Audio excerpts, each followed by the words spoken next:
Muy buenas tardes con todos y bienvenidos al conversatorio Accionar de la Defensoría del Pueblo en defensa de los derechos humanos durante la emergencia sanitaria. Para empezar, las palabras de la magíster Gabriela Rodríguez, decana de la Facultad de Derecho de la Universidad de los Hemisferios. Adelante, doctora. Doctor Freddy Carrión Intriago, defensor del pueblo. Magíster Hugo Montalvo, profesor de la Universidad de los Hemisferios. Público presente, buenas tardes. En mi calidad de decana de la carrera de Derecho de la Universidad de los Hemisferios, les doy a todos ustedes la más cordial bienvenida a este conversatorio sobre el accionar de la Defensoría del Pueblo en la defensa de los derechos humanos durante la emergencia sanitaria.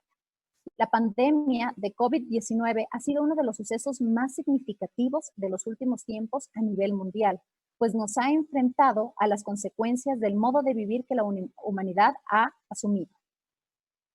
A la fuerza hemos tenido que volver nuestra mirada hacia nosotros mismos, pero no para verificar todo lo que hemos alcanzado y todo lo que hemos obtenido, sino para responder preguntas básicas como quiénes somos, a qué estamos llamados, qué es lo verdaderamente importante.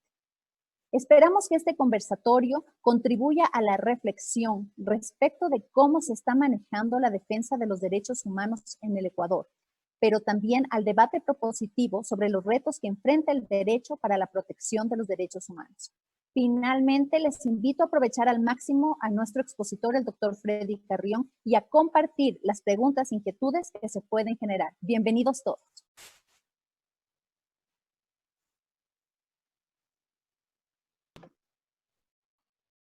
Bueno, muchas gracias, señora decana.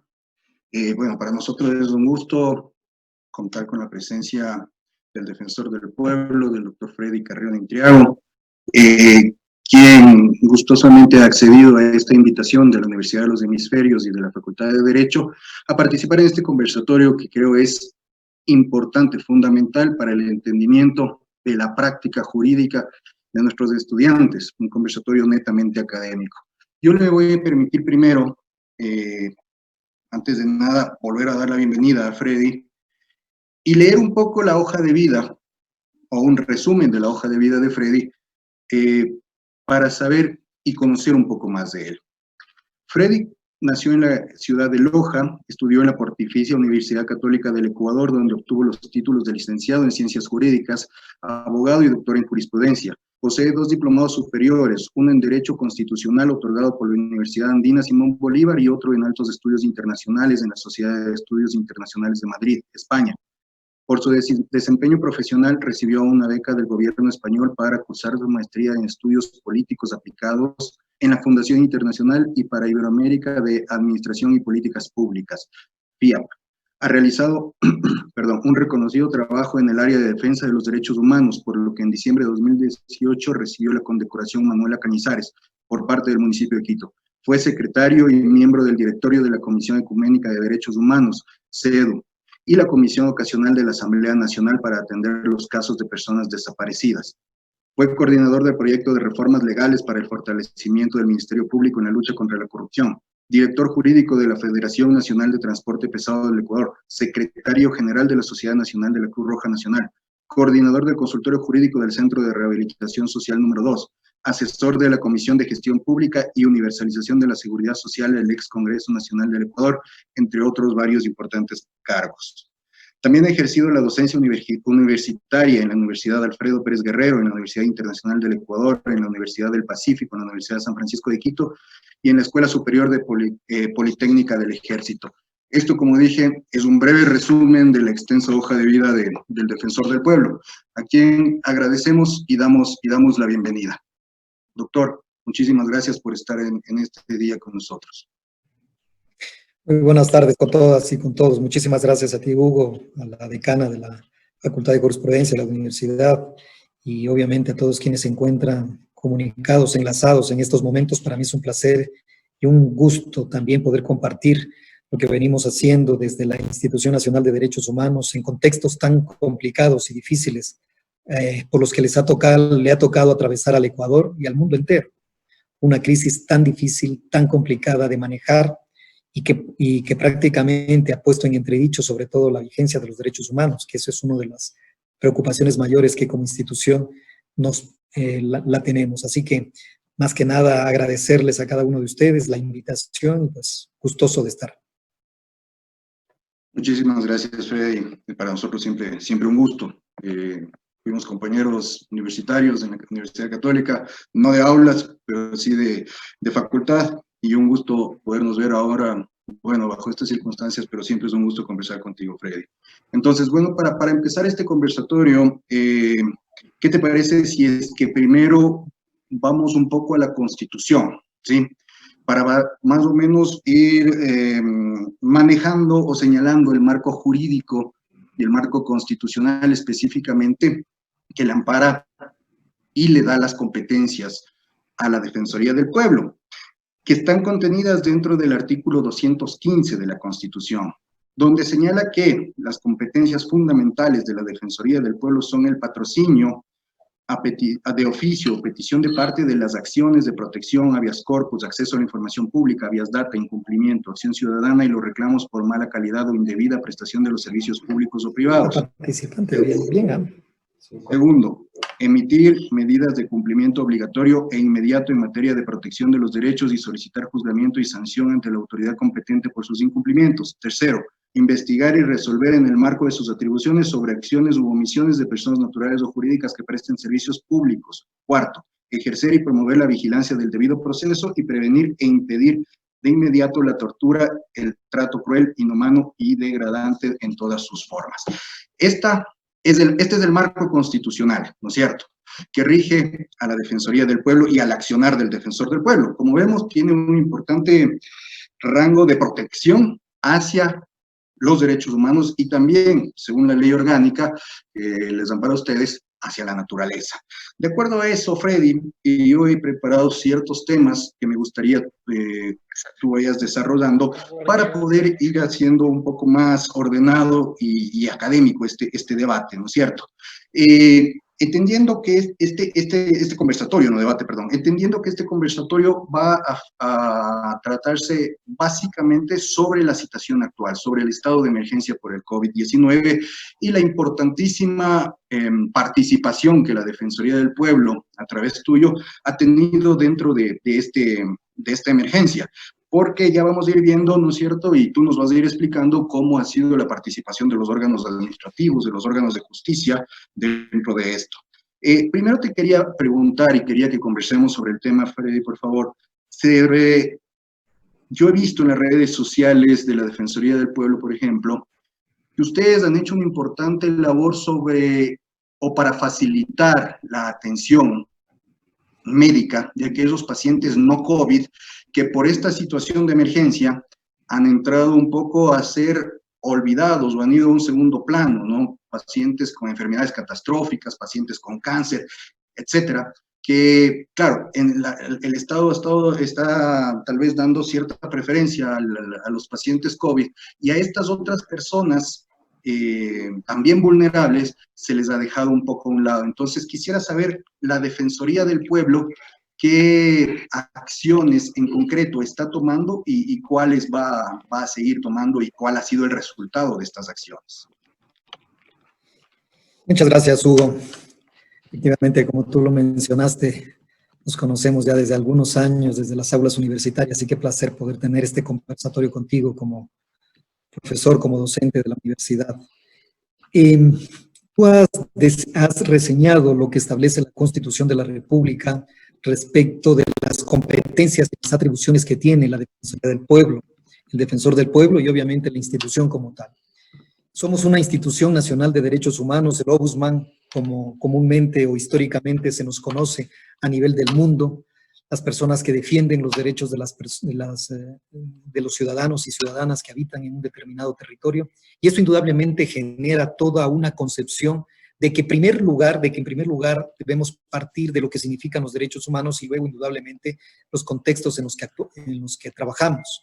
La situación de los defensores y defensoras de derechos humanos es sumamente complicada y compleja, y mucho más en estos escenarios conflictivos, en donde la situación económica tiende a imponerse sobre la vigencia de los derechos. Es decir, un Estado preocupado por hacer caja para reducir el déficit fiscal, cortar cualquier tipo de presupuesto o reducir los presupuestos de cualquier institución o de todas las instituciones públicas con mayor énfasis o con mayor preeminencia en aquellas instituciones que prestan servicios, que no son generadores de recursos y que obviamente se puede cortar ese tipo de presupuessto sin afectar la dinámica de la estructura del Estado en lo que tiene que ver con recaudación o recaudación de dinero para poder financiar el resto de actividades del Estado.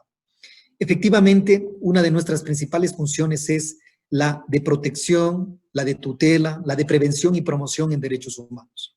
En los contextos de crisis, y ya particularmente hablando de la crisis sanitaria del COVID-19, se ha generado una situación de difícil manejo, que ha empezado con un inadecuado manejo de la información pública. No nos han entregado la información real, contextualizada, verificable. Esa es la primera premisa que debemos considerar en este conversatorio, porque de ahí parten una serie de acciones desacertadas en algunos casos, tardías en otros, pero todas que han tenido un impacto negativo en los derechos humanos de los ciudadanos y ciudadanas del Ecuador. El caso de las enfermedades catastróficas ha sido uno de ellos. Por decisiones que no han considerado la real dimensión del problema del COVID-19, se ha privilegiado efectivamente el tratamiento y la atención a las personas que se encuentran contagiadas antes que a las personas que, si bien no están contagiadas, pero también padecen de enfermedades que necesitan de un tratamiento y de medicación urgente, inmediata, como son las innumerables enfermedades catastróficas, raras o poco frecuentes. Tú lo has mencionado, una de ellas que es el cáncer, la otra es problemas como enfermedades como el VIH, y un múltiple de enfermedades que requieren de un tratamiento inmediato de parte del sistema de salud pública del Ecuador y que no lo han tenido. No lo han tenido y esa también ha sido una de las causas por las cuales han ido aumentando los casos de aquellas personas que bajo condiciones normales hubieran tenido un tratamiento adecuado y adicionalmente una garantía respecto al derecho a la vida. Se ha incrementado el número de personas que han fallecido por las enfermedades catastróficas simple y llanamente o porque no han tenido atención o porque obviamente ha existido tanto temor de acudir al sistema de salud pública que se han quedado en casas y eso ha significado un deterioro obviamente en su vida. Esto creo que es un aspecto relevante.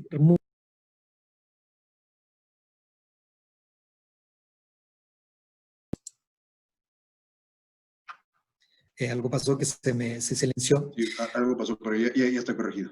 Sí, lo que yo mencionaba que este aspecto es fundamental y relevante porque el Estado debe dar atención a todos. El Estado es su obligación garantizar los derechos de todos y de todas. En ese aspecto, si bien la prioridad es las personas que tienen el COVID-19, eso no significa de que podemos dejar en la desatención a aquellas personas que padecen este tipo de enfermedades, mucho más cuando su tratamiento es diario, es periódico, e interrumpir ese tratamiento no solo que compromete su vida, sino que indudablemente va a tener una repercusión directa en la calidad de vida de aquellas personas. Sobre la base de eso, hemos presentado algunas acciones jurisdiccionales. Hemos activado los controles constitucionales que establece nuestra Carta Magna y los instrumentos y tratados internacionales sobre protección de derechos humanos. Uno de ellos, el amparo, bien conocido en nuestro país como la acción de protección. Eso nos ha permitido, por ejemplo, que en algunos casos específicos en Ibarra, en donde una persona fue despedida, adulto mayor, hay otras personas que incluso fue despedida, una madre embarazada, una mujer embarazada, fueron despedidas de sus lugares de trabajo, ante lo cual hemos acudido para garantizar la protección y su reivindicación o su reincorporación nuevamente a sus lugares de trabajo. Lamentablemente, como digo, esta dinámica se presenta a nivel nacional e indudablemente en este punto el sistema de administración de justicia no había estado activado como debería haberse activado en contextos de emergencia y de grave conmoción como lo que está atravesando el país, porque es el único sistema judicial de protección que nos va a permitir tener una reparación integral al derecho vulnerado. Pero pese a eso, pues pudimos obtener una resolución favorable y esas personas fueron reintegradas inmediatamente a sus puestos de trabajo, dada su condición de personas que forman parte de los grupos de atención prioritaria que establece la Constitución en este aspecto. Así que nos ha permitido como institución de derechos humanos tener una política de promoción, de protección de los derechos de los grupos de atención prioritaria que, como digo, bajo el contexto de la crisis económica y sanitaria en general, se han afectado estos derechos suprimiendo los puestos de trabajo, que eso es vital, en estos momentos es fundamental el conservar un trabajo, y eso ha permitido, como digo, como a través de las acciones de protección, garantizar los derechos de los ciudadanos, de las ciudadanas, sobre todo de aquellos que se encuentran en una situación de vulnerabilidad. Perfecto, Freddy, muchísimas gracias. Muy completa la explicación. Entonces, entendemos que ustedes lo que han activado es el mecanismo de la garantía jurisdiccional de acciones de protección y que en algunos casos, no sé si en todos, pero en algunos de esos casos los jueces han resuelto de manera favorable y en unos casos han ordenado la atención de estos pacientes que no estaban siendo atendidos y en otros casos, incluso mencionas tú, la reinserción laboral de alguna persona que había sido excluida por tener una de estas enfermedades catastróficas. Entonces, me parece interesante, me parece muy interesante el tema de cómo ustedes están haciendo aplicar. No es fácil, y quienes nos dedicamos al libre ejercicio profesional sabemos que no es fácil dentro de nuestro sistema judicial actual, dentro de nuestros órganos de justicia, activar y hacer efectivas las garantías jurisdiccionales. Pero por lo que veo, ustedes han obtenido algunos resultados favorables y eso me alegra porque al fin y al cabo vamos a donde quiere ir la Constitución, ¿no es cierto? A la protección de los derechos del ciudadano, a ese famoso summa causae. Freddy, también queríamos conversar contigo sobre el tema de la protección a las comunidades amazónicas. Hemos visto que ustedes se están preocupando mucho por el tema de la protección a estas comunidades indígenas o a estas comunidades amazónicas para que en la medida de lo posible no sean contagiados o sean contagiados lo menos posible por COVID-19. ¿Cuáles han sido las acciones específicas que ustedes como Defensoría Pública, como Defensoría del Pueblo, han tenido dentro de esta gestión? Sí, Hugo, sobre ese tema ahí sí tenemos tanto que conversar, sobre todo porque la situación de protección, más bien la situación en la que se encuentran actualmente los pueblos y nacionalidades indígenas, mucho más aquellos que no han sido, aquellos no contactados, aquellos que permanecen en aislamiento voluntario, es sumamente grave y crítica. Para ponerlo en contexto, en estos momentos tenemos que los pueblos y nacionalidades indígenas Secopay, Secoya, aproximadamente estamos hablando de unas 180 personas que ya han presentado síntomas de COVID, que aún no se les ha aplicado las pruebas las pruebas PCR que permitan detectar si ya son portadores o están en proceso de contagio del COVID-19, pero se encuentran con aproximadamente 182, 184 personas, tanto del pueblo Shuar, del pueblo Orani, la población Secopay, Secoya y toda la población es originarias de los pueblos y nacionalidades indígenas. Para ponerte otro ejemplo, lo que pasó en la población o en la provincia de Pastaza con el pueblo Shuar de Sarayaku, que de la misma forma que además de tener 1 o 2 casos, creo que ya de posibles contagios de COVID, también tienen problemas de dengue por las inundaciones de sus ríos, que obviamente arrasó con todos sus cultivos, obviamente con sus lugares donde dormían, donde habitaban, escuelas. Es decir, la realidad también se les complica porque además del COVID ahora tienen un elemento adicional o una preocupación mayor, que es la del dengue por las inundaciones. Es decir, con todo esto lo que quiero destacar es que la mayor preocupación que tenemos respecto de los pueblos y nacionalidades indígenas es que de parte del Estado ecuatoriano no exista una política médica preventiva. ¿En qué sentido preventiva? Sabemos que ellos son o tienen estructuras muy frágiles, que para llegar a un puesto o a un centro, a un dispensario médico del Seguro Social o del IES es sumamente complicado para estas poblaciones. Por lo tanto, es el Estado, bajo el estándar de protección de los derechos de los pueblos y nacionalidades indígenas, quienes deben acudir a los lugares donde se encuentran asentadas estas poblaciones originarias y de esa manera entregar una atención que permita primero detectar el coronavirus y segundo, obviamente, las medidas y los protocolos de aislamiento. De aislamiento porque sabemos que la fragilidad de los ecosistemas de la propia población originaria puede tener un impacto sumamente grave en estas poblaciones. La OIT, cuando se ha referido de los pueblos y nacionalidades indígenas, exige que de parte de los estados tengan una atención preferente, prioritaria, pero lamentablemente el COVID-19, los recursos escasos del gobierno nacional, del Estado como tal, y sobre todo esta ausencia, ¿Por qué yo reafirmo esta ausencia del Estado? Porque si ya tuvimos un problema mayor en el mes de octubre, en donde los pueblos y nacionalidades indígenas lideraron una marcha de protesta por las difíciles situaciones económicas por las que atravesaba, por el constante abandono a sus poblaciones en cuanto a medios de vida, ya sea de salud, de educación, medios productivos. Ahora sumémosle el tema del COVID-19, lo que de una u otra manera agrava la situación de ellos. ¿Qué hacer frente a este contexto? Hay muchas herramientas, muchos mecanismos que, amparados en la Constitución, en los instrumentos internacionales, se puede articular. Uno de ellos, lo que viene haciendo el Estado. Si tiene una política de prevención, indudable que se la tiene que ampliar y cubrir también a la población y nacionalidades indígenas con las pruebas PCR. Aquí el problema ya no solamente es la falta de atención a un colectivo en particular, sino a la población en general. ¿Por qué lo digo esto? En el Ecuador aproximadamente no hemos superado las 110,000 pruebas PCR. De 17 millones de habitantes, solamente llegamos a 110,000 pruebas PCR. Eso indudablemente sigue considerándose... Corto un segundo, solo para aclarar, la prueba PCR, ¿a qué nos referimos? Entiendo que es la prueba más segura respecto de la confirmación del coronavirus frente a las pruebas rápidas. No sé si es que estoy bien o me corriges. No, estás completamente acertado. Las pruebas son solamente como un pequeño paréntesis. Tenemos las pruebas o los test rápidos y las pruebas PCR. Los test rápidos lo único que determinan es la carga viral, es decir, los anticuerpos que ya ha generado el propio organismo para determinar si una persona ha tenido o no ha tenido el COVID-19. Pero no llegan a determinar o a comprobar que una persona padece, tiene el COVID y además está en proceso de contagio. La única prueba que permite determinar que una persona es portadora del COVID y que está en procesos de contagio es la prueba del PCR.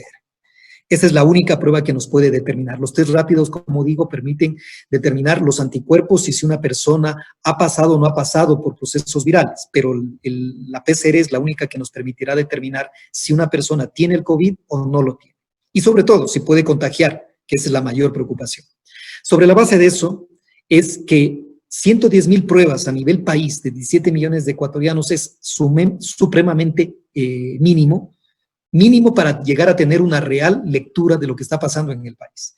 Con 110,000 pruebas es imposible que podamos llegar a establecer que inclusive actualmente se ha llegado a determinar que son cerca de 39,000 las personas ya contagiadas. Claro, de 110,000 pruebas, si llegamos a decir que son 39,000, podemos decir que es manejable frente a 17 millones de ecuatorianos.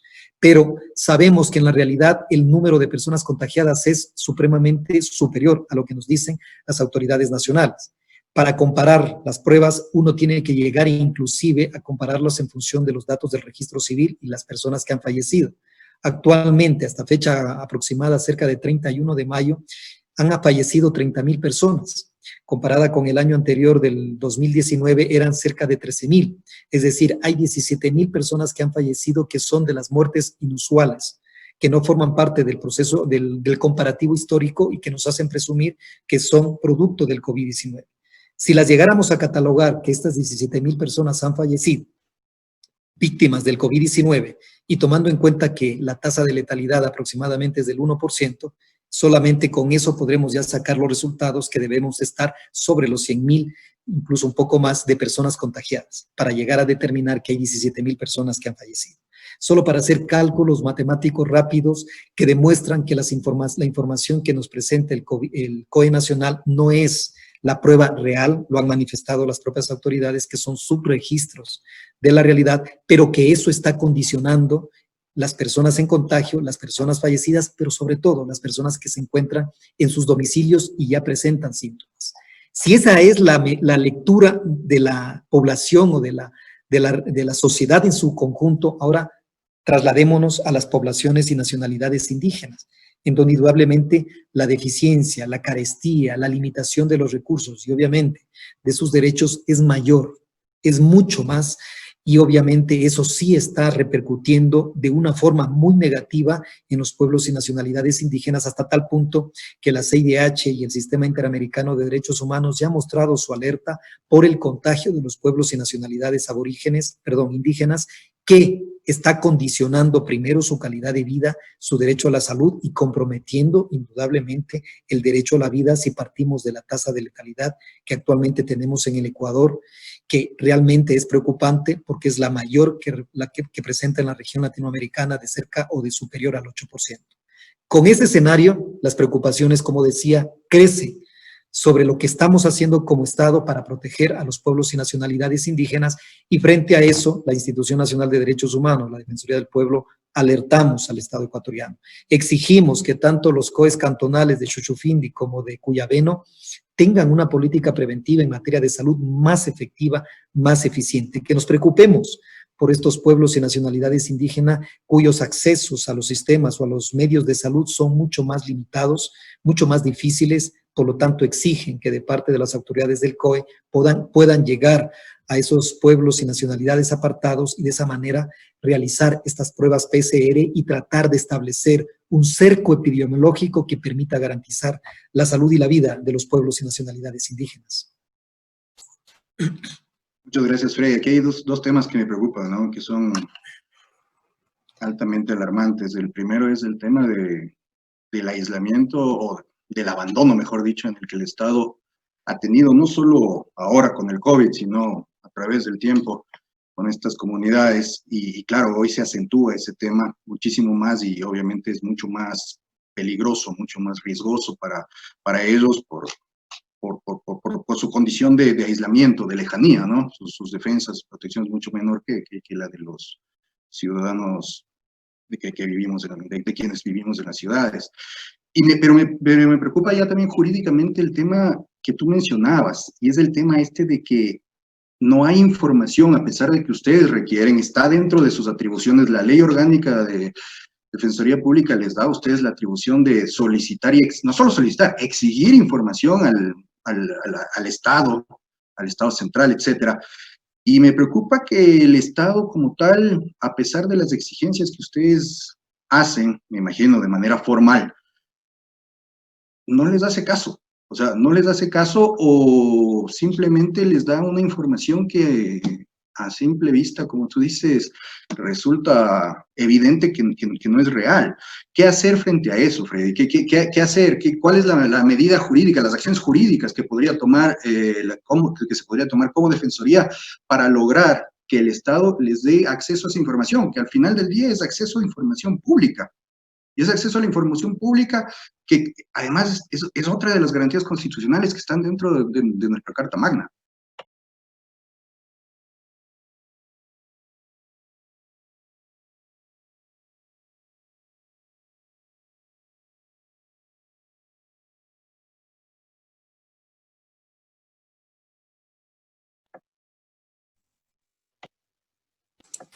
Perfecto. Es que gracias, no podía activar mi micrófono. Mira, Hugo, tú lo has dicho acertadamente. Creo que uno de los problemas fundamentales es la información pública. Y esto sí voy a ser bastante claro al respecto. La Defensoría del Pueblo es el órgano regulador, el órgano controlador, si lo podemos llamar de una u otra manera, de la Ley Orgánica de Transparencia y Acceso a la Información Pública, la LOTAIF. Dentro de las obligaciones que establece la LOTAI a todas las instituciones públicas, empresas públicas o instituciones públicas, es de transparentar su información, y eso involucra difundir la información a través de sus portales y plataformas web. Información que tiene que ver con la estructura administrativa, sueldos y salarios de su personal, los procesos de contratación, inclusive aquellos pedidos de acceso a la información pública que se les presente directamente a cada una de estas instituciones, cómo lo atendieron, si lo atendieron, no lo atendieron. En definitiva, cumplir con lo que establece el artículo 7 de la Ley Orgánica de Transparencia y Acceso a la Información, que establece una serie de ítems que cada institución debe publicar, difundir la información, para de esa manera poder ejercer una de las condiciones básicas en procesos democráticos o en democracias, el control social. Si no hay información pública, es muy difícil que podamos ejercer este control social de los mandantes hacia los mandatarios. ¿Qué es lo que están haciendo con el recurso público, con los recursos públicos que se han tomado o que se han depositado al Estado, y que esto debe devolverlos en servicios, en obras en prestación de servicios públicos, a través de obras, puentes, en fin, a través de una política pública que permita que el recurso público generado a través de los impuestos, contribuciones, a través de todo el sistema impositivo que tiene el Ecuador y obviamente a través de la generación de los recursos económicos por las exportaciones, tenga un destino que que garantice el bien común de la población. Eso es básico en cualquier proceso democrático. Por lo tanto, de parte del ciudadano se convierte en un derecho a tener acceso a la información pública. Y de parte de la institución pública se genera la obligación correlativa al derecho, es decir, de disponer de información y ponerla a disposición de la ciudadanía a efectos de ejercer el control social. De esta manera evitaremos opacidad y garantizaremos transparencia. Esta pequeña introducción que me he permitido hacerlo es porque viene a tono justamente con tu pregunta y con un caso particular. El COE Nacional constantemente ha venido publicando información que cada día se contradecía. A partir de los primeros días de mayo, la información pública era contrastable, era contradictoria día a día. Inclusive fines de semana en donde no se podía publicar información porque no se tenía la información confiable y real. Así, el 23 o 24 de abril, si no estoy mal, por ejemplo, fueron 2 días en donde no se publicó ningún tipo de información durante un fin de semana. Lo mismo sucedió los primeros días de mayo, el 5 de mayo aproximadamente. No se publicaba información. Luego se empezó a publicar información y hubieron casos en donde en lugar de subir en el número de contagios empezaba a bajar. Que ya no era 31,000, sino que ahora bajó a 29,000. Cuando se le pedía la explicación a las autoridades de control, decían, es que bueno, ahora vamos a partir ya de un nuevo método para contabilizar a los contagios, ya no desde el punto de vista de las pruebas practicadas, sino desde el número de cédula. Con lo cual ya no me interesa si a una persona le he practicado 2 o 3 pruebas, sino si esta persona es contagiada en función de su número de cédula y no en función de las pruebas practicadas. Es decir, empezaron con un sinnúmero de explicaciones que en lugar de aclarar, confundían más a la población. Luego, en un día apareció que Loja, por poner un ejemplo, el día 29 de mayo, por ponerlo, tenía 11 personas que habían fallecido por el COVID y luego al día siguiente aparecían que ya no eran 11, sino 10. Entonces surgieron todos estos problemas de que habían errores en cuanto a registrar las personas contagiadas y las personas fallecidas.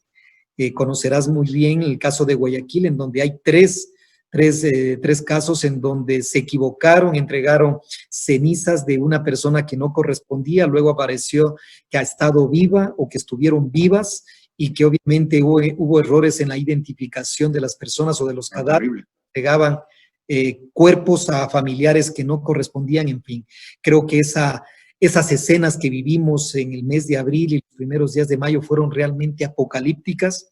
Y lo único que demostraron era que el Ecuador no se encontró nunca previsto ni estuvo dispuesto a asumir esta crisis, no tuvo una política de prevención ni tampoco de contención, indudablemente superó el COVID-19 a todas las previsiones posibles y lamentablemente quienes tuvieron que pagar las consecuencias de aquello ha sido siempre el pueblo ecuatoriano.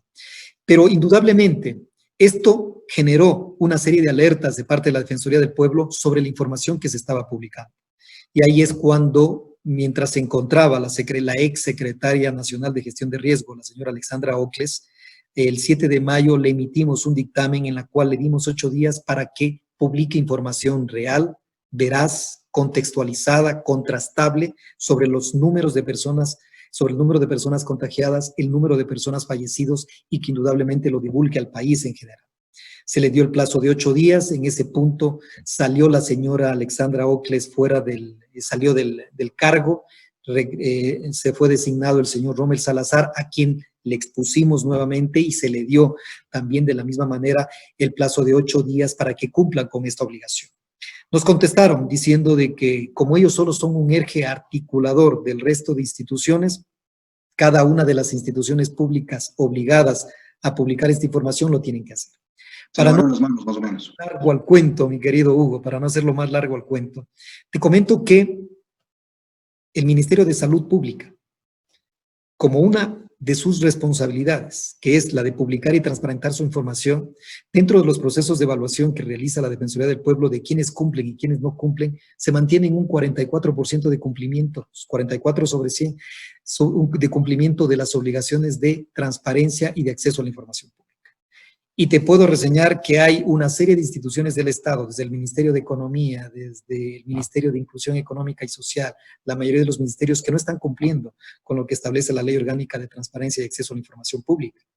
Como Defensoría del Pueblo me caben los únicos recursos de monitorear, de hacer los exhortos y llamados diciéndole que cumplan con la ley. Y obviamente, cuando esa información es ambigua, solo ahí puedo tener esta facultad de destituir a aquel funcionario que genere ambigüedad en la información. Pero lamentablemente, cada vez que emitimos un dictamen, un funcionario público nos presenta una serie de información que debe ser valorada nuevamente para eludir esta obligación de que si no la cumple puede ser destituido, como es el caso de la Secretaría Nacional de Gestión de Riesgos, que pese a que ya emitimos el dictamen y le establecimos 8 días para publicar información veraz, contextualizada, como digo, existen siempre mecanismos que ellos nos presentan para tratar de eludir esta responsabilidad, que como digo, no es una responsabilidad de la Defensoría del Pueblo, esta es una responsabilidad con el país. Si no tenemos una información real, lo que está pasando es que se están tomando decisiones apresuradas sobre la base de que necesitamos reactivarnos económicamente, pero estamos poniendo en riesgo la salud de la gente. Yo aspiro, mi estimado Hugo, yo aspiro de que no tengamos rebrotes, no tengamos que volver a un confinamiento, a un nuevo aislamiento que puede tener consecuencias peores para el empleo, para la productividad, porque ya llevamos más de 75 días en este aislamiento. Demorar unos 8 días o 15 días exageradamente hasta tener un planeamiento de la curva hubiera sido lo más óptimo. Sabemos que hay la presión por reactivarnos, por el empleo, porque se está perdiendo miles de empleo, pero siempre estará la vida y el derecho a la salud por sobre lo productivo, lo económico. Claro, siempre es una decisión complicada, ¿no? Es una decisión complicada, me imagino, para los gobernantes, para los administradores, ¿no? Pero como tú dices, siempre primero el derecho a la vida, ¿no? Primero el derecho a la vida, como lo dijo el mismo ministro de Finanzas, ¿no? Primero la vida y después el dinero, habrá que ver cómo se hace. Pero bueno, veamos, esperemos que no haya un rebrote, como dices tú. Volvamos y sigamos, mejor dicho, sobre el tema del COVID. Otro tema que me preocupa y sobre el que ustedes como Defensoría también actuaron y pusieron una voz de alarma y entiendo también alguna medida jurídica, es sobre el tema de las personas que están varadas, los ciudadanos ecuatorianos que están varados en el exterior. Ciudadanos a los cuales el Ecuador, como Estado, les debe protección. Sin embargo, hemos visto reportajes en los distintos medios de comunicación, no se diga en las redes sociales, de gente que está votada en los distintos países, donde las embajadas, los consulados no les dicen absolutamente nada, no tienen respuestas, no tienen absolutamente ninguna solución. Y claro, escuchaba yo el otro día o leía en algún lado de una persona que decía, y es más, leía en un chat de amigos, de una persona que decía que le había cogido este tema de la pandemia no recuerdo en qué país, pero decía, bueno, ya se me está hasta acabando el cupo de la tarjeta de crédito, ya no sé qué hacer, y el Estado brilla por la ausencia. Como Defensoría Pública, ¿ustedes qué han hecho, qué van a hacer? Y si es que ya se han tomado alguna medida, ¿el Estado ha acatado y ha ejecutado las decisiones judiciales o las sugerencias de la Defensoría del Pueblo? ¿Qué me puedes decir al respecto, Freddy, por favor? Mira, Hugo, esa situación ha sido tan difícil y complicada para los ecuatorianos y ecuatorianas que se encuentran en el extranjero. Realmente se ha notado, ha sido tan evidente la desprotección del Estado.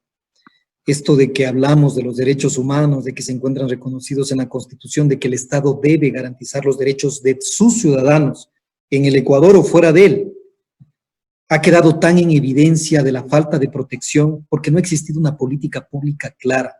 Yo tengo que decirlo en esto y también señalar la responsabilidad de la función judicial, que lamentablemente la función judicial no ha acompañado en la tarea de proteger los derechos de los ecuatorianos y ecuatorianas que se encuentran en el extranjero.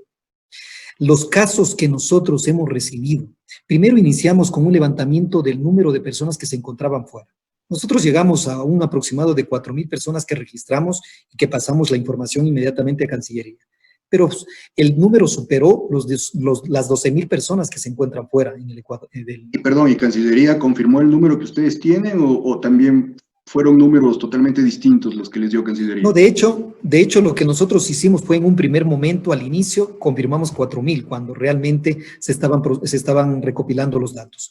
Ya a fecha actual fueron o son 12.800 personas, obviamente las que se encontraban en el extranjero y que han ido retornando, sí, de poco en poco, hasta la fecha, hasta la actualidad, aproximadamente ya han retornado 12.800 personas. Imaginemos 12.800 personas repartidas en todo el mundo, sin ningún tipo de asistencia, sin ningún tipo de protección, sin ningún tipo de orientación, ni mucho menos información, porque prácticamente quedaron a merced de sus propios recursos, de sus propios mecanismos y acciones que podían hacer para poder retornar a su país. Muchos salieron por paseo, de vacaciones, por estudios, por trabajo, por cualquier motivo que hayan salido, no se les podría haber atribuido la responsabilidad de contarse en el exterior como causantes de su situación, como lo dijo la ministra de Gobierno. Bueno, si ustedes han viajado es porque tienen dinero, así que arréglenselas. Prácticamente fue literal, arréglenselas y se las arreglaron solos.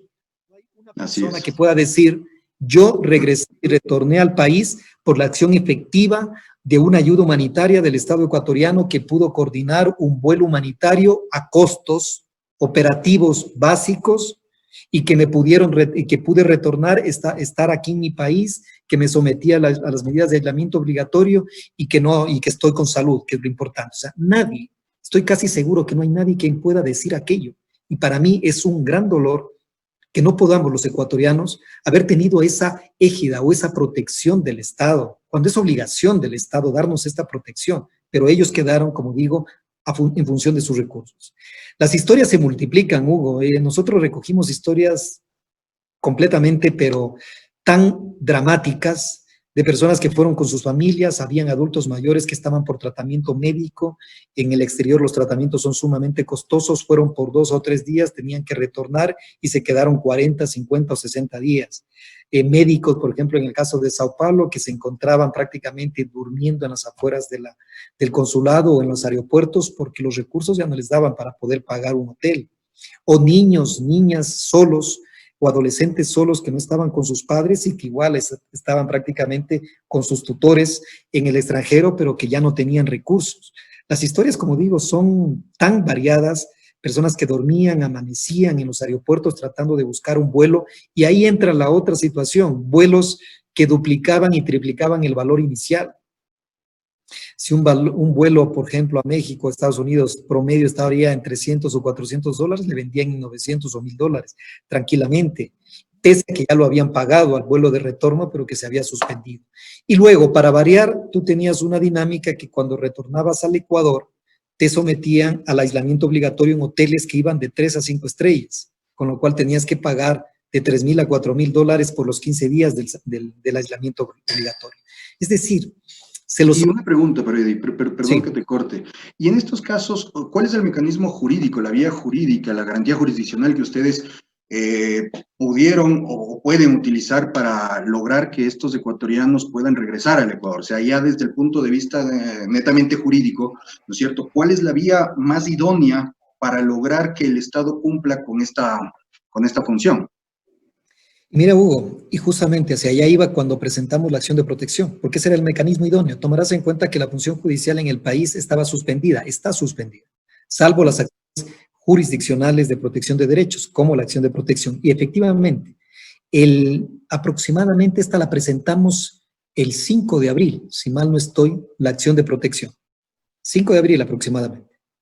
Pasó un mes y recién el juez de la Unidad Judicial de Tránsito, que tengo que darlo con nombre y apellido, Patricio Baño, después de un mes designó o estableció la audiencia.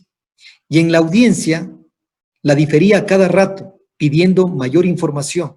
A la final terminó diciendo que aquí no se ha vulnerado ningún derecho, lo cual realmente llamaba tanto la atención, porque se presentaron una serie de amicus curiae, de gente que estaba en el extranjero, que pidió ser escuchada por el juez, y el juez no le dio la palabra, no le dio la oportunidad de expresarse.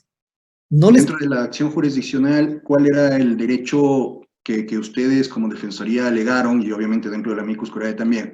de los distintos amicus curiae que se presentaron, cuáles eran los derechos vulnerados y que el juez no consideró. Y no sé si además la Corte Provincial ya, me imagino que ustedes debieron haber apelado, y no sé si es que la Corte Provincial ya resolvió o todavía no lo resuelve.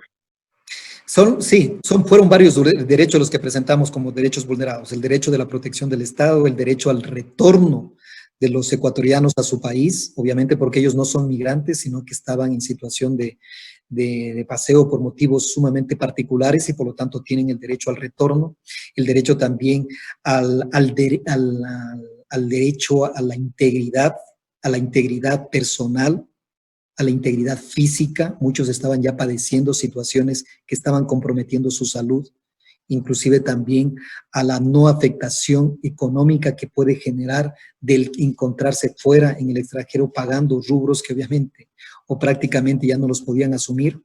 De esa manera presentamos una serie de afectaciones a los derechos de los ecuatorianos que estaban en el extranjero y que, como decía, el juez no dio paso a estos amicus curiae. A la final se presentó ya la apelación, hasta el día de hoy no resuelven ni nos señalan, a pesar de que hemos solicitado la audiencia para resolver la apelación, es decir, va a ser una apelación, una resolución que ya no tiene sentido, cuando, como te comentaba en un inicio, ya han retornado más de 12,000 personas, que era el número que se encontraban fuera.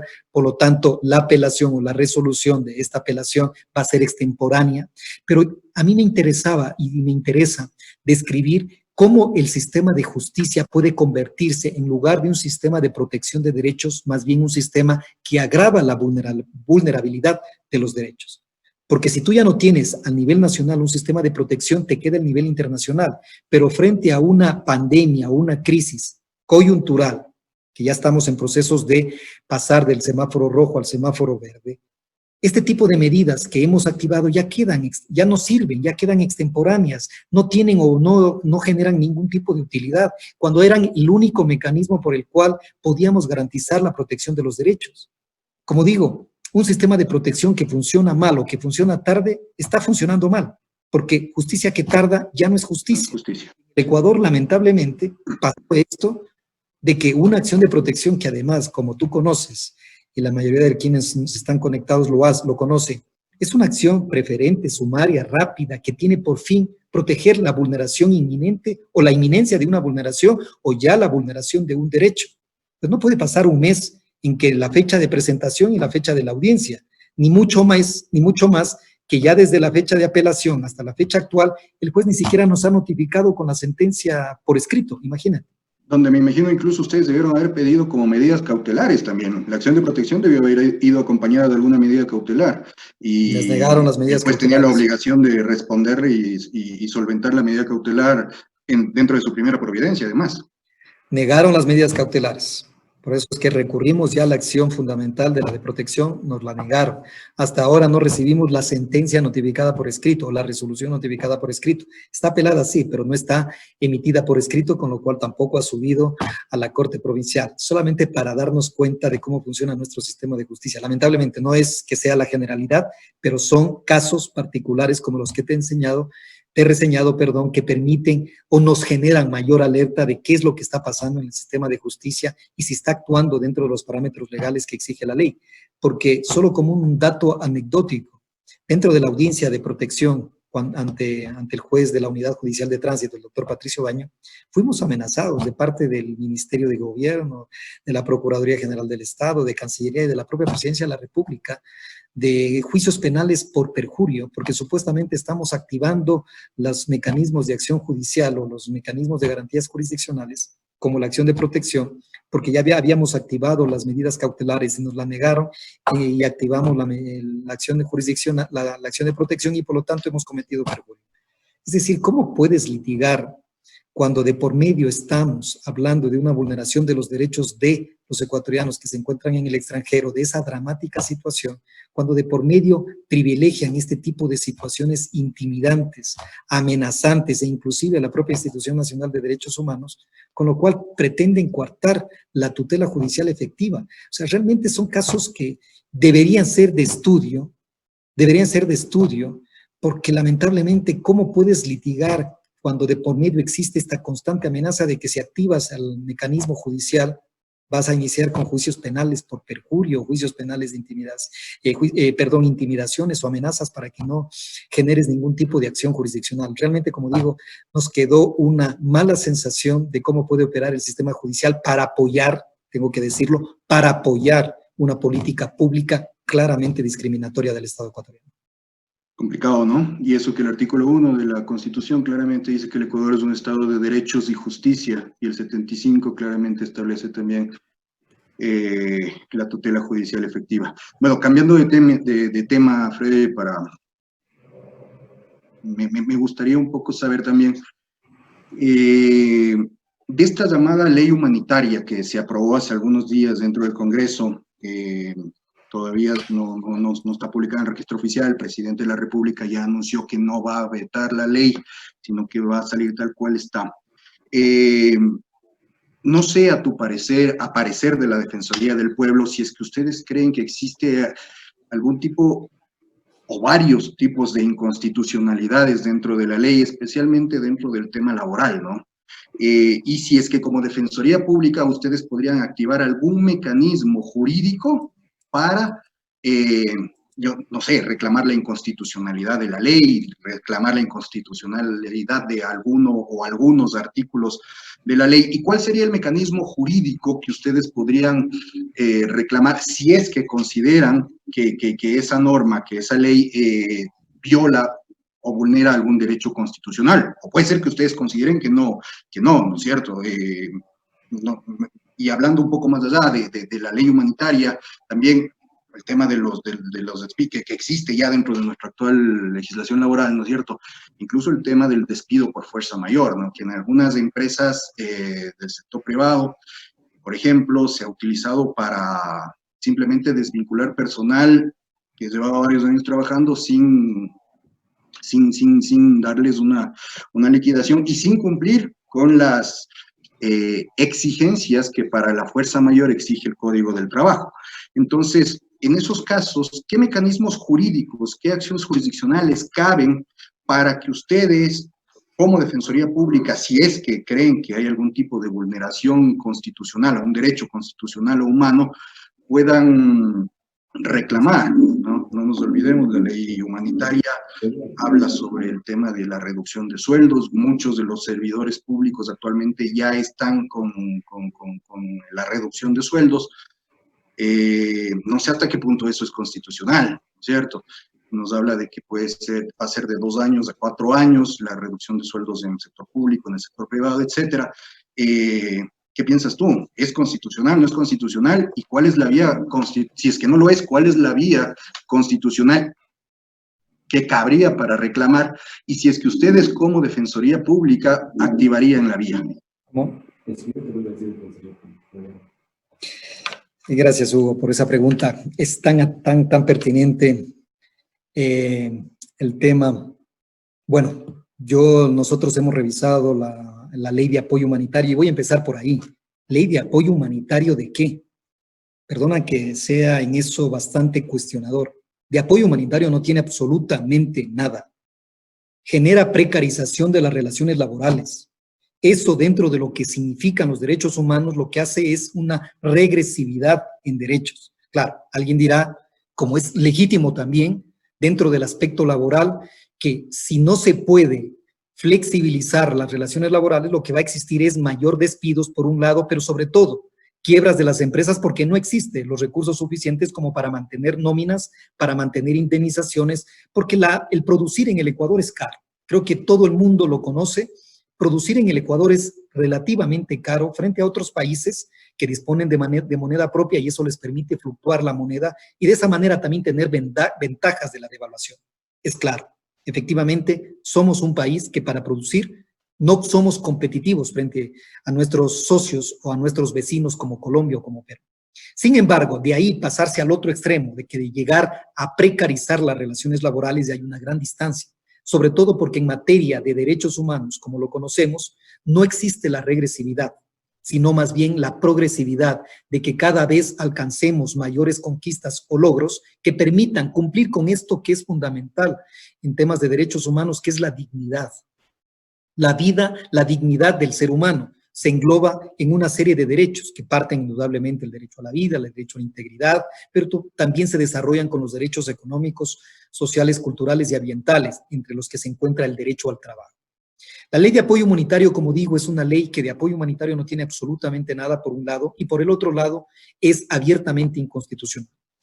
Personalmente me he dirigido al presidente de la República solicitando que revise exhaustivamente la ley, sobre todo en aquellos postulados en baja jornadas de trabajo, ¿sí? Baja la remuneración o reduce la remuneración, elimina las cláusulas de despido intempestivo, genera, en otras palabras, mayor precarización, flexibilidad laboral, que eso está redundando ¿en qué? En que las relaciones entre trabajador y empleador siempre son relaciones entre desiguales, en donde el capital se impone frente a la mano de obra y por lo tanto termina siempre el trabajador aceptando aquellas condiciones que es el empleador el que les impone.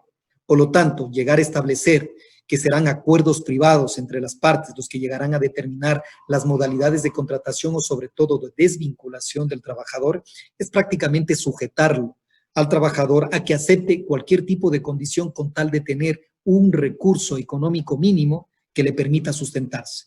Y si a esto le añades que en temas de crisis, con los despidos del sector público y la falta de absorción de parte del sector privado de la fuente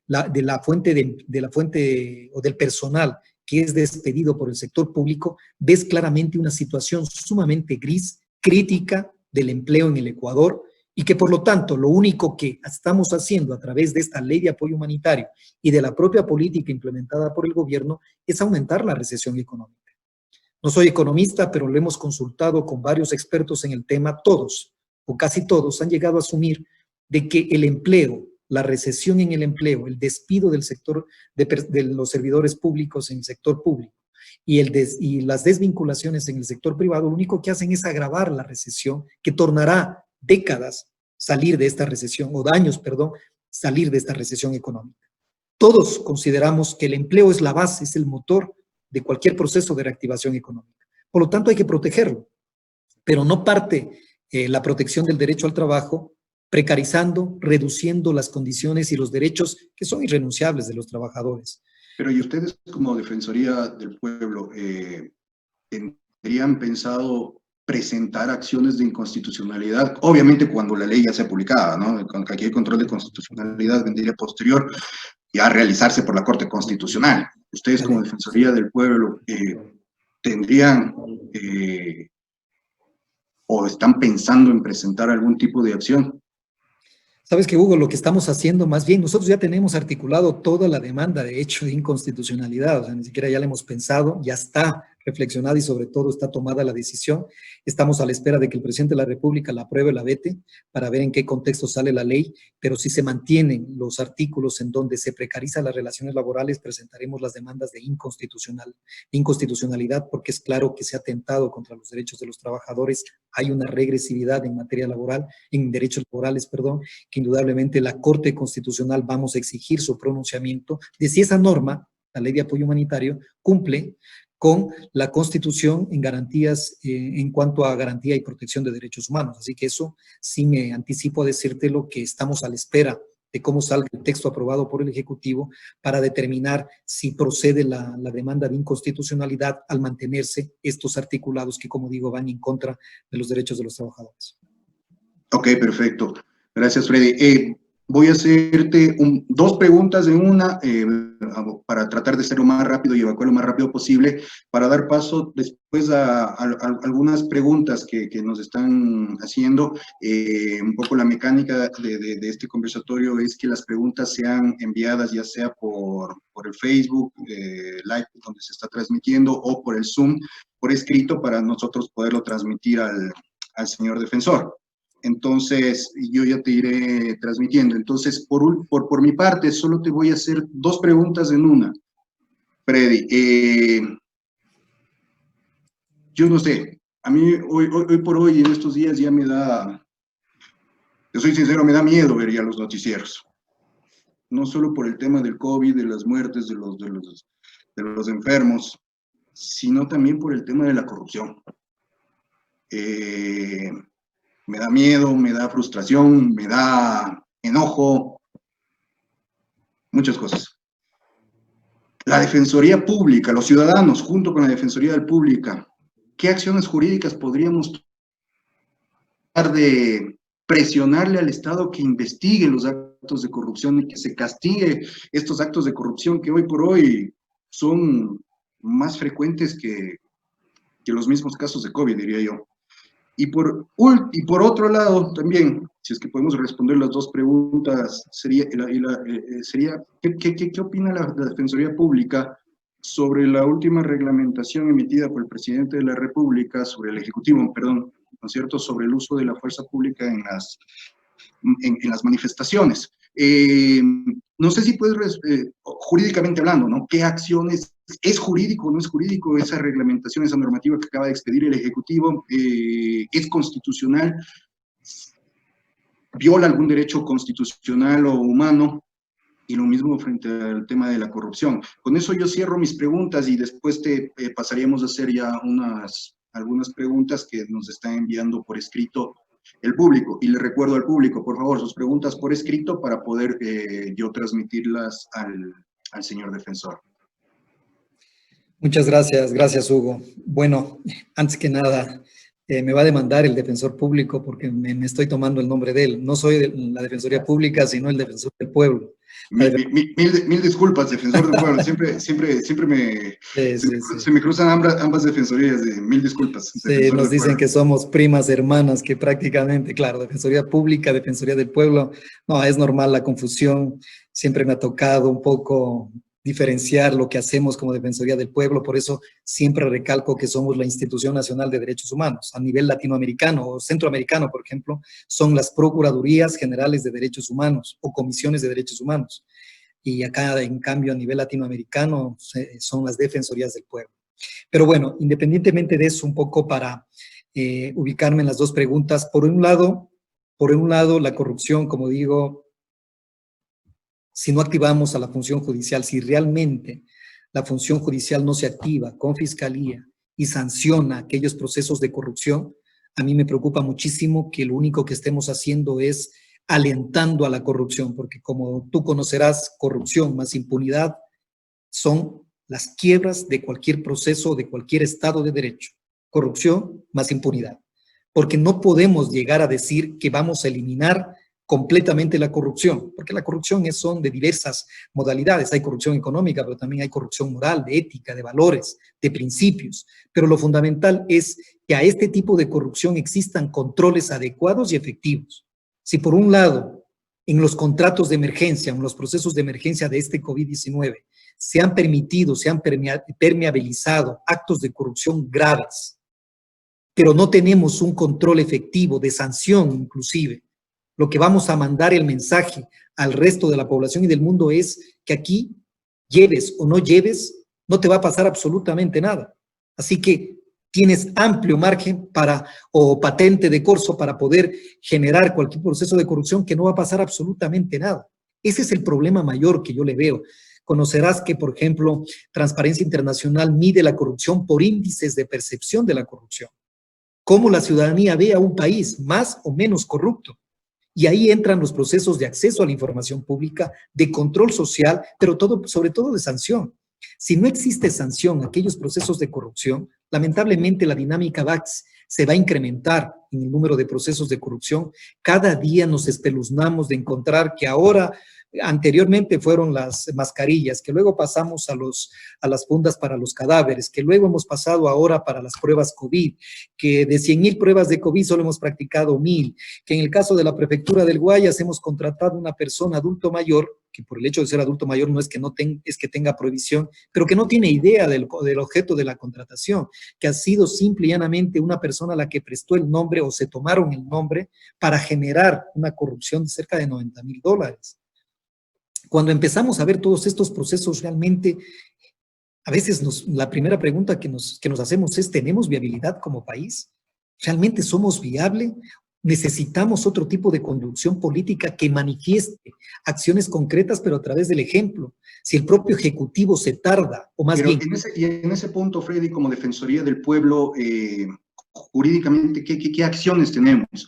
Obviamente ya está demarcada la figura y las competencias de Fiscalía, está demarcada la competencia de la Procuraduría General del Estado, pero la Defensoría del Pueblo en específico, ¿qué acciones jurídicas podría activar para apoyarles a los ciudadanos también en esa lucha contra la corrupción? Tenemos un mecanismo, que es la propia de la ley de la Orgánica de Transparencia y Acceso a la Información Pública, que nos permite evaluar quienes cumplen en cuanto a los procesos de difusión de la información para ejercer el control social. Pero ya casos de corrupción específicos, indudable. Nuestra competencia no es jurisdiccional y en este punto sí se necesita la acción inmediata de la Fiscalía General del Estado y obviamente la de los jueces que sancionen los actos de corrupción. Como institución de derechos humanos, nuestra preocupación está en la posibilidad de que se difunda la información, estructura, sueldos, pero sobre todo procesos de contratación en emergencia, que ese es uno de los aspectos fundamentales, pero ya los procesos, los chanchullos que se realicen ya al interior de cada institución pública deben ser objeto de represión a través del sistema de justicia. Ok, muchísimas gracias. Sobre la segunda pregunta, para terminar, si me permite, Hugo, sobre la segunda pregunta que tú me habías hecho respecto del uso de la fuerza, realmente nos hemos quedado bastante sorprendidos del nivel que tenga o que tiene el ministro de Defensa en presentar un reglamento, un acuerdo ministerial que reglamenta el uso de la fuerza de las Fuerzas Armadas. Para empezar, ha confundido dos aspectos fundamentales.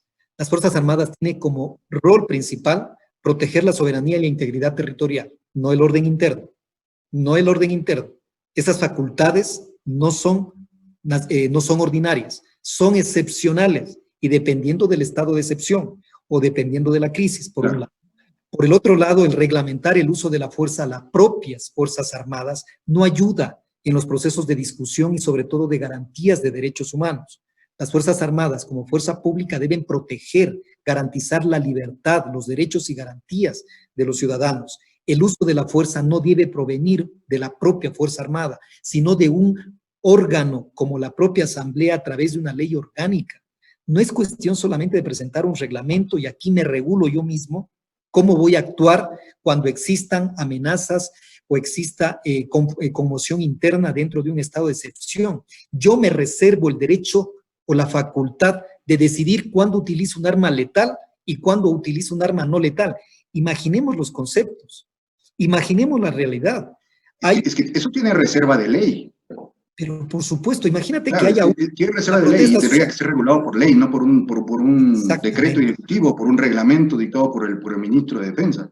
Y en donde se deje, y esto es lo más grave, Hugo, en donde se deje a la propia fuerza pública la facultad del discernimiento de decir cuándo utilizo las armas letales y cuándo utilizo armas no letales. Eso realmente es, ya además de inconstitucional, abiertamente atentatorio al Estado de Derecho, a los derechos fundamentales, que hemos alertado al país y sobre todo dirigido una expresa comunicación al Ministerio de Defensa de que derogue ese acuerdo ministerial. De lo contrario, activaremos nuevamente, porque esa es nuestra función, la Corte Constitucional para que se declare la inconstitucionalidad de ese acuerdo ministerial.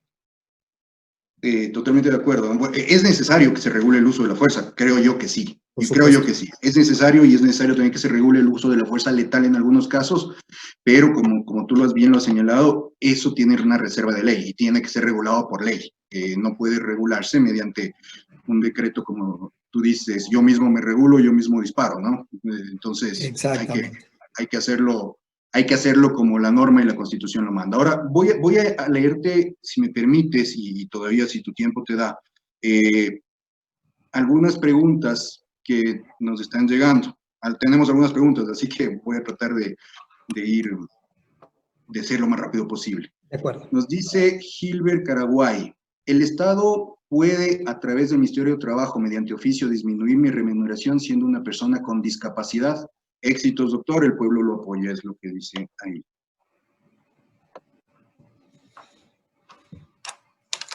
De las personas con discapacidad, a ver, uno de los problemas fundamentales del país en general, y esto te lo digo ya como un problema de país, es que los grupos vulnerables e históricamente excluidos y discriminados, personas con discapacidad, adultos mayores, niños, niñas y adolescentes, las personas o las mujeres embarazadas, los pueblos y nacionalidades indígenas siempre se han encontrado invisibilizados por el Estado. La política pública asistencialista no es una política pública de protección de derechos. Las personas deben verse y tratarse como seres humanos, con diferentes capacidades y habilidades, pero como seres humanos. Por lo tanto, la condición o el derecho como tal está atribuible a su condición de ser humano. Que una persona discapacidad o una persona presente ciertas capacidades, lo único que debe generar de parte del Estado son los mecanismos para que todos podamos estar en igualdad ante la ley. La igualdad legal y la igualdad jurídica y la igualdad material de la que siempre hemos hablado. Y creo que esa es una de las realidades en la que el Estado debe invertir muchísimo más. Las personas con discapacidad tienen los mismos derechos que el resto de la población, pero tienen inclusive una atención preferente justamente de acuerdo a sus capacidades o a las discapacidades que presentan. Y eso es muy importante tomarlo en cuenta, Hugo, porque, por ejemplo, a nivel de la Institución Nacional de Derechos Humanos hemos creado un mecanismo que es el mecanismo de las personas con discapacidad para destacar la profunda brecha de desigualdad que existe en el país en el tratamiento de aquellas personas que tienen discapacidad y que incluso las propias herramientas y mecanismos, además de las instituciones, no ofrecen las garantías necesarias para equiparar esas discapacidades y que puedan tener los mismos derechos o al menos las mismas condiciones de desarrollo. En el sector del empleo, en el sector de salud, en el sector de educación, imaginemos solo el sector de educación. Las personas que tienen algún tema de discapacidad y que ahora se encuentran confinadas, ¿cómo pueden acceder a los mecanismos virtuales, a la educación virtual que está estableciendo el Ministerio de Educación? Eso no ha sido pensado desde el punto de vista de las discapacidades, es decir, desde un punto de vista o con un enfoque en derechos humanos, que eso es lo que siempre hemos apelado, que toda política pública debe considerar al sujeto, al ser humano, con sus distintas variedades o diversidades, y en función de eso tener una política pública unitaria, integral, que permita, como digo, tener sociedades inclusivas. Muchas gracias, Freddy. A ver, te leo ahora una pregunta de un exalumno mío, ahora colega nuestro, Matthew Salazar. En materia laboral, la Defensoría del Pueblo, dentro de sus atribuciones, ¿qué podría hacer en relación a los despidos en base al artículo 169, numeral 6, y no como un despido intempestivo? Se refiere el 169, numeral 6, como tú sabes, al despido por fuerza mayor. Sí, sobre esa base, bueno, primero, nosotros un poco anticipamos. Considerarás que la Procuraduría General del Estado, por ejemplo, tiene la facultad de absorber las consultas de las instituciones públicas y se convierten en dictámenes obligatorios, de cumplimiento obligatorio de las instituciones. Si bien la Procuraduría no puede pronunciarse sobre derechos, sí puede pronunciarse sobre otro tipo de consultas a nivel del sector público. Y sobre la base de eso, le hicimos a la Procuraduría General del Estado una consulta, no relacionada al derecho como tal, pero sí relacionada a la causal del despido. Si es viable la causal de despido del artículo 169, numeral 6, para que no se procedan a las indemnizaciones por despido intempestivo. Lamentablemente hasta ahora no tenemos consulta, pero independientemente de eso... Perdón, no te escuché, no hay respuesta todavía. Todavía no hay respuesta de eso. Probablemente no hay respuesta. También tenemos, a veces es como que el resto de instituciones como que nos cuidamos mucho de no generar desavenencias con el poder. El poder es poder, siempre va a ser fuerte. Pero a veces nos preocupamos como que de no generar ese tipo de desavenencias. Pero bueno, independientemente de eso, es abiertamente ilegal que una empresa que no ha cerrado de forma definitiva sus operaciones se acoja al artículo 169, numeral 6. Es abiertamente ilegal.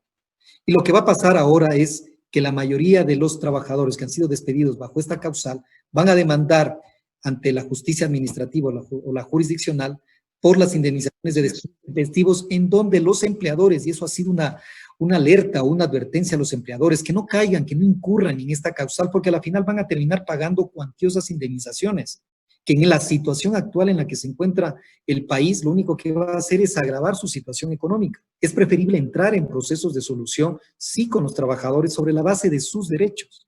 Hay despido intempestivo si un negocio, si un empleador no ha cerrado definitivamente sus operaciones. Si lo ha hecho, sabiendo que esto es coyuntural y reactivan sus operaciones, claramente que va a tener que someterse a procesos de pagar las indemnizaciones de despido intempestivo.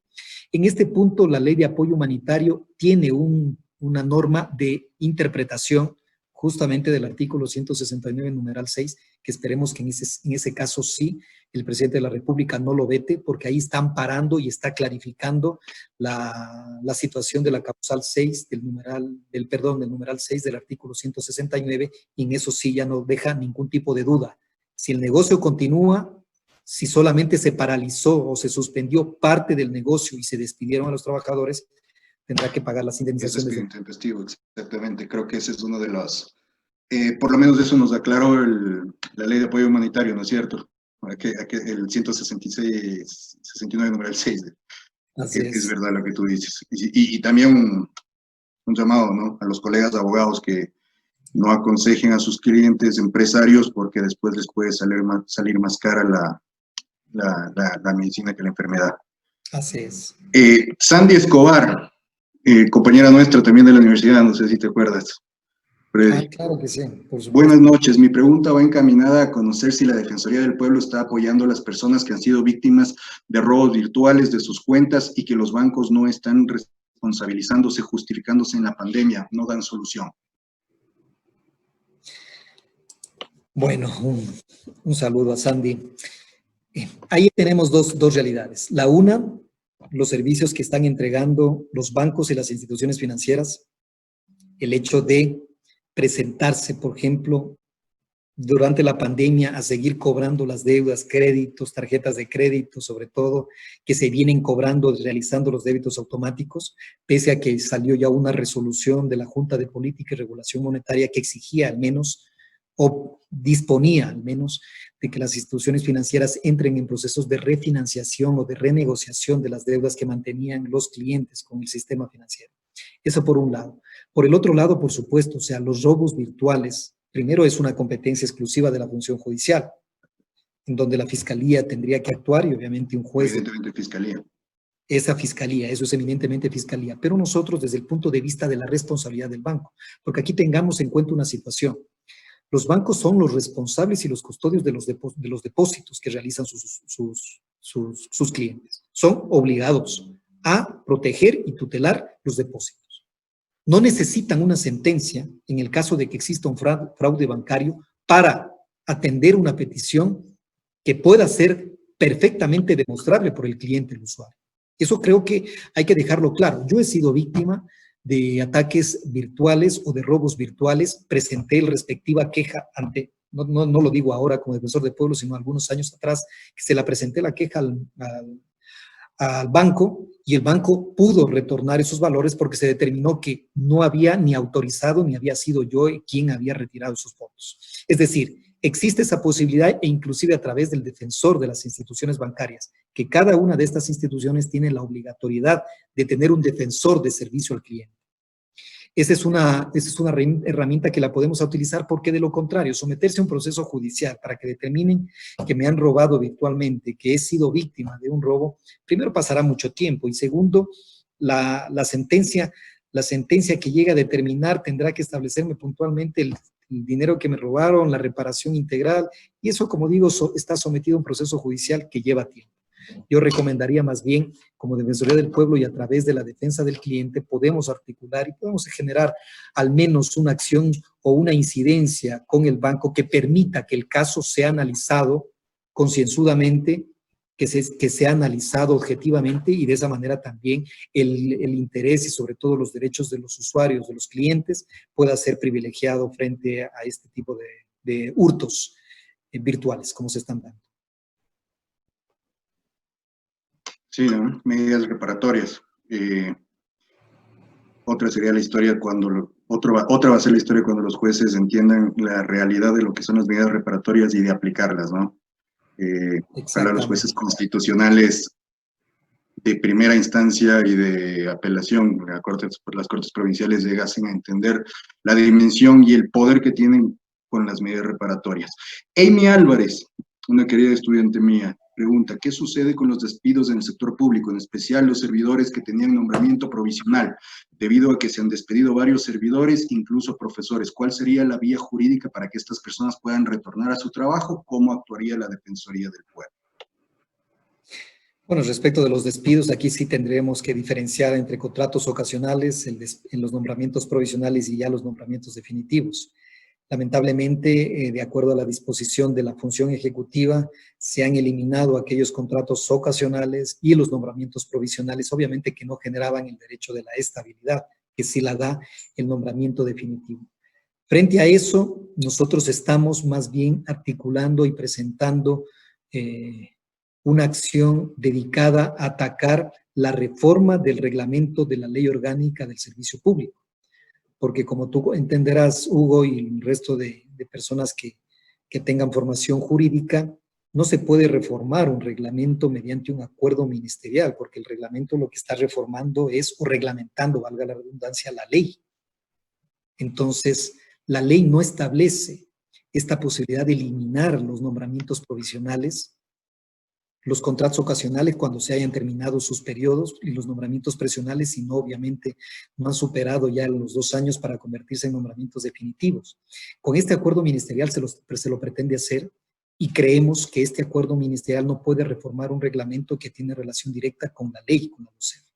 Pero indudablemente, si me preguntan una acción directa, inmediata a nivel judicial, pues en eso yo creo que ahí sí tendríamos que derivarla a expertos en derecho administrativo, porque claramente para los nombramientos provisionales y los contratos ocasionales, en este momento yo no alcanzo a ver una acción directamente judiciable en el ámbito de la Administración de Justicia.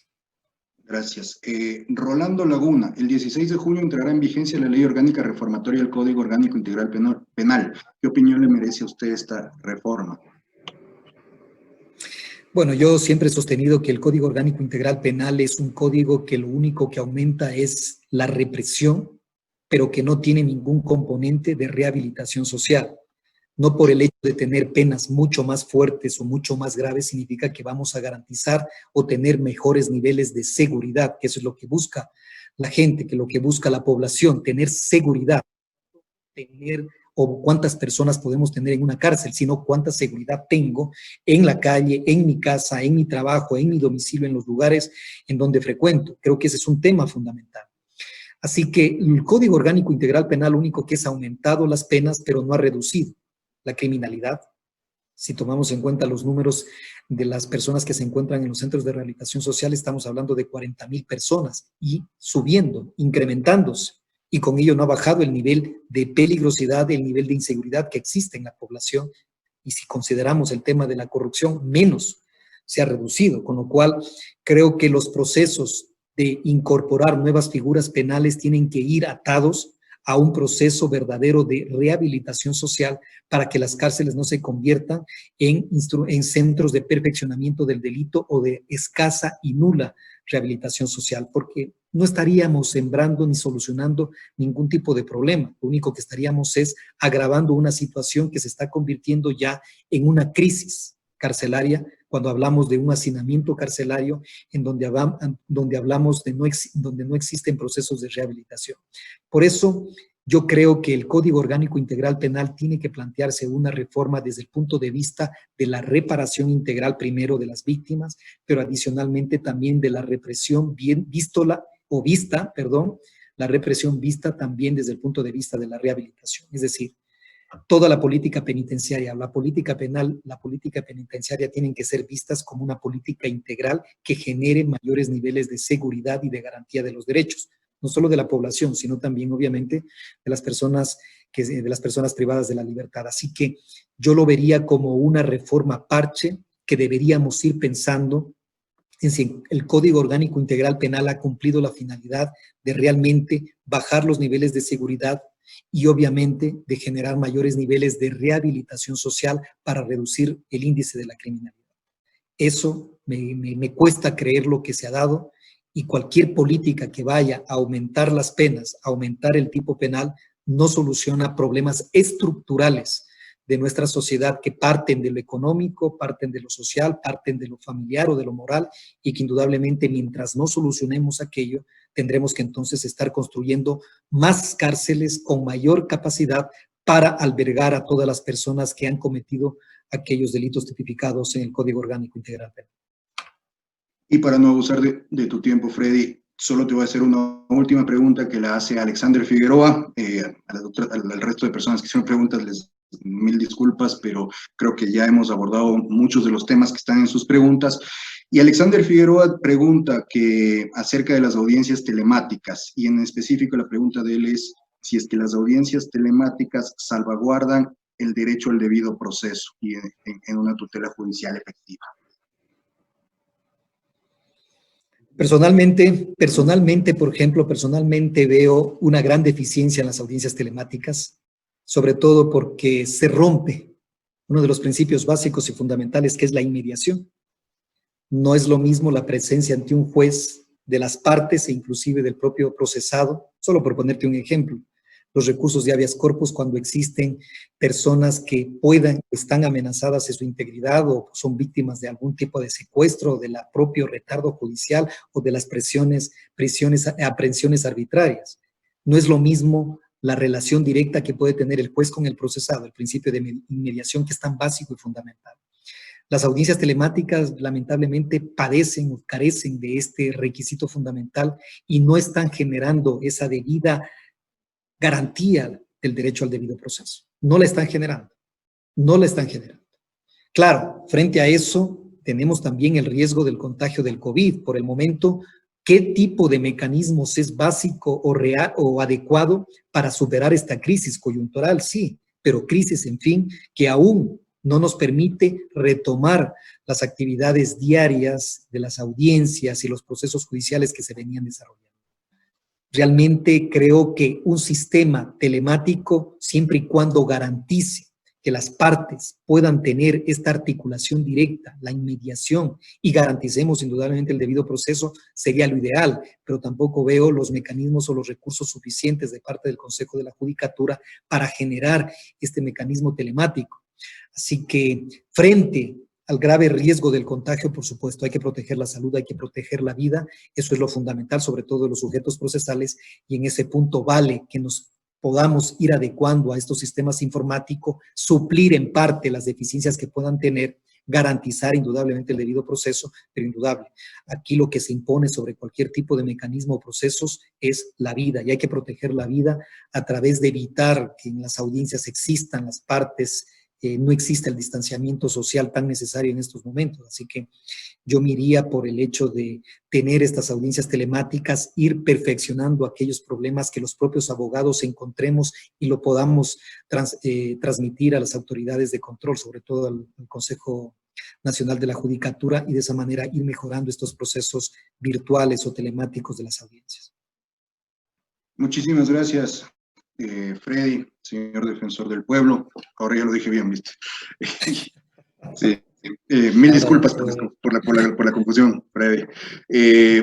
Pero muchísimas gracias. A nombre de la Universidad de los Hemisferios te extiendo el agradecimiento por haber comparecido, por haber estado con nosotros, por haber compartido esta charla académica, por haber respondido. Nos tomamos un tiempo incluso extra del que habíamos señalado, pero creo que es valiosísimo. Mil gracias a nombre de la universidad, a nombre de la señora decana de la Facultad de Jurisprudencia, Gabriela Rodríguez. Creo que ha sido muy enriquecedora esta charla. Nos has aclarado un montón de cosas. Y creo que para los muchachos, para los estudiantes, como les decía en clase, también en clases virtuales, ¿sí? Esta charla nos va a servir mucho, les va a servir mucho para ellos que están estudiando ahora, para que vean también cuál es el mundo real en el que van a pisar, ¿no es cierto? Y para ojalá poder ir cambiando entre todos ese mundo real, que no es perfecto, siempre va a ser perfectible, pero es cuestión de todos quienes hacemos, quienes somos operadores de justicia, jueces, abogados y demás, ir cambiando ese mundo que ahora, hoy por hoy, es bastante imperfecto, pero ojalá entre todos, con la ayuda de los chicos que ahora están estudiando, podamos ir cambiando y mejorando este sistema judicial día a día. Y gracias, Freddy, porque nos has explicado de una manera muy didáctica la defensa de los derechos humanos, cómo está actualmente el tema de emergencia sanitaria y obviamente la actuación del Estado y de los órganos judiciales dentro de esta emergencia. Mil gracias, Freddy. A ti muchísimas gracias. Ha sido verdaderamente un placer, un honor poder compartir contigo, con las autoridades de la universidad, con la Facultad de Jurisprudencia, con la señora decana y sobre todo con quienes se han contactado, se han conectado a este webinar. Realmente es fantástico poder tener esta articulación y sobre todo poder comentar y difundir lo que viene haciendo la Institución Nacional de Derechos Humanos, que es clave en cualquier estado democrático, en cualquier estado de derecho, una institución que proteja al ser humano frente al arbitrio del poder, frente al uso del poder. Sabemos que el poder siempre será o desbordará en sus actuaciones, pero cuando exista una institución garante de los derechos, que ejerce una magistratura ética, porque como tú comprenderás, pues nosotros no tenemos esa facultad coactiva de que nuestras resoluciones se cumplan. Creo que hace falta una reforma a la ley de la Defensoría del Pueblo en algo, pues, para darle mayores competencias. Exactamente, posiblemente, pero ejercemos una magistratura ética que nuestro mayor valor, nuestro mayor capital es justamente la reserva moral que generamos al proteger los derechos de todas y de todos y ponernos del lado del ciudadano, del que no tiene el poder. Porque el poder no necesita a quien lo defienda. Al que necesita defensa es obviamente al ciudadano que se encuentra desprovisto de poder, de autoridad pública y que frente a su relación con el poder es víctima de una vulneración de sus derechos. Ahí debemos estar y para mí, como digo, a través de la academia es una de las mejores formas de transparentar y de difundir nuestro trabajo, pero sobre todo de que se comprenda lo fundamental que son las instituciones, sobre todo las instituciones de derechos humanos en procesos democráticos y para garantía de un Estado de Derecho que realmente cumpla con su misión fundamental, que es garantizar los derechos humanos. Así que muchísimas gracias y verdaderamente un placer, Hugo. Gracias por la entrevista, por el conversatorio. Muchísimas gracias a ti. Un gusto. Nos estamos viendo. Suerte. Cuídate. Saludos.